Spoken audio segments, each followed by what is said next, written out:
খামেনিকে হত্যা সহ ইরানে ব্যাপক হামলার ছক ট্রাম্পের।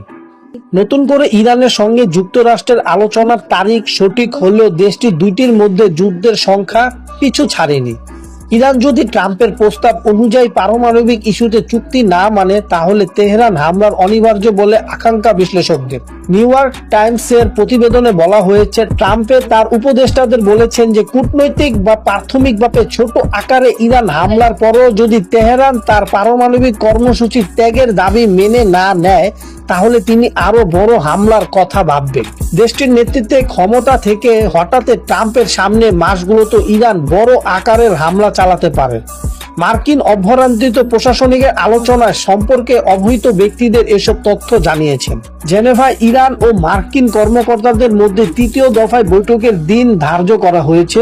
দুই দেশের মধ্যে সামরিক সংঘাত এড়াতে একটি সর্বশেষ আলোচনা হতে যাচ্ছে বলে প্রতিবেদনে বলা হয়েছে। আলোচনা কোনোভাবে ব্যর্থ হলে ইরানে মার্কিন বাহিনীর হামলা চালাবে এই হুমকি বাড়িয়ে চলছেন ট্রাম্প। তবে এখন পর্যন্ত চূড়ান্ত কোনো সিদ্ধান্ত নেওয়া হয়নি বলে জানিয়েছেন ট্রাম্পের উপদেষ্টারা। তবে আসন্ন দিনগুলোতে ট্রাম্প ইরানের প্রাথমিকভাবে ছোট আকারের হামলা চালানোর নির্দেশ দিতে পারেন। এই কারণে ইরানের নেতৃত্ব যেন তাদের পারমাণবিক কর্মসূচি হায়েস পুরোপুরি ত্যাগ করে।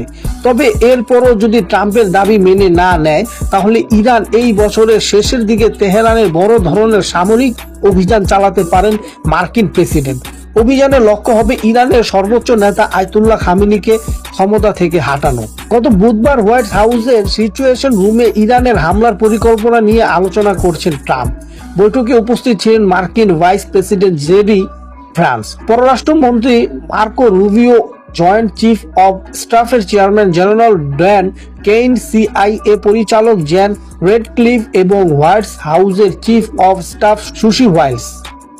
নিউ ইয়র্কের টাইমস বলেছেন, এই বৈঠকের সঙ্গে জ্ঞাত একাধিক মার্কিন কর্মকর্তার সঙ্গে আলোচনার ভিত্তিতে তারা এই প্রতিবেদনটি করেছেন। বৈঠকের সংবাদশীলতার কারণে কেউ পরিচিত প্রকাশ করতে চায়নি। অন্যদিকে মার্কিন সংবাদ মাধ্যমে ওয়েক্সিয়ার প্রতিবেদনে বলা হয়েছে, তেহরান যদি যুক্তরাষ্ট্রের শর্ত না মানে তাহলে খামেনি তার ছেলের মোস্তফাকে খামেনি সহ ধর্মীয় নেতাদের হত্যার পরিকল্পনা নিতে পারেন ট্রাম্প। ফের সরকার বিরোধী বিক্ষোভে উত্তাল ইরান। গণবিক্ষোভের ধাক্কা কাটিয়ে উঠতে না উঠতে ফের বিক্ষোভ শুরু ইরানে। এবার ইরানের সর্বোচ্চ ধর্মীয় নেতা আয়াতুল্লাহ খামেনির বিরুদ্ধে শুরু হলো ছাত্র বিক্ষোভ। ইরানে বেশ কিছু বিদ্যালয়ে শনিবার বিক্ষোভ শুরু হয়। সরকারপন্থী গোষ্ঠীগুলোর সঙ্গে কয়েক জায়গায় সংঘর্ষের ঘটনা ঘটে বলে জানা গেছে। গত মাসে প্রাণঘাতী ধমন নিপীড়নের পর এই ধরনের সমাবেশ এটিও প্রথম। শনিবার রাজধানী তেহরানের শরীফ ইউনিভার্সিটি অফ টেকনোলজির ক্যাম্পাসে বিক্ষোভকারীদের মিছিল করার ভিডিও তারা যাচাই করে দেখেছে। পরে তাদের সঙ্গে সরকার সমর্থন সংঘর্ষের দৃশ্য দেখা গেছে। তেহরানের আরেকটি বিশ্ববিদ্যালয় অবস্থান ধর্মঘট পালিত হয়েছে এবং উত্তর পূর্বে একটি সমাবেশের খবর পাওয়া গেছে।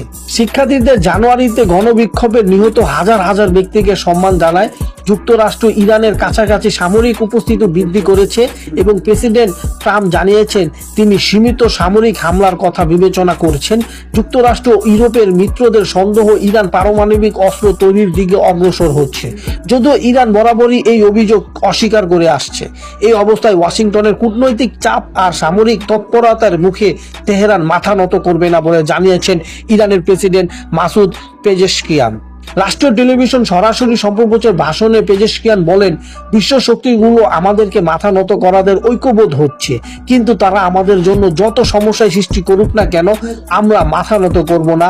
এদিকে সামরিক দেশব্যাপী বিক্ষোভ হাজারো মৃত্যুর জন্য আবারও সন্ত্রাসীদের দায়ী করছে ইরান সরকার। পররাষ্ট্রমন্ত্রী আব্বাস আরাগচি জানিয়েছেন ৩,০০০-এরও বেশি নিহতদের তালিকা প্রকাশ করা হয়েছে, যাদের মধ্যে প্রায় ২০০ জনই নিরাপত্তা সদস্য।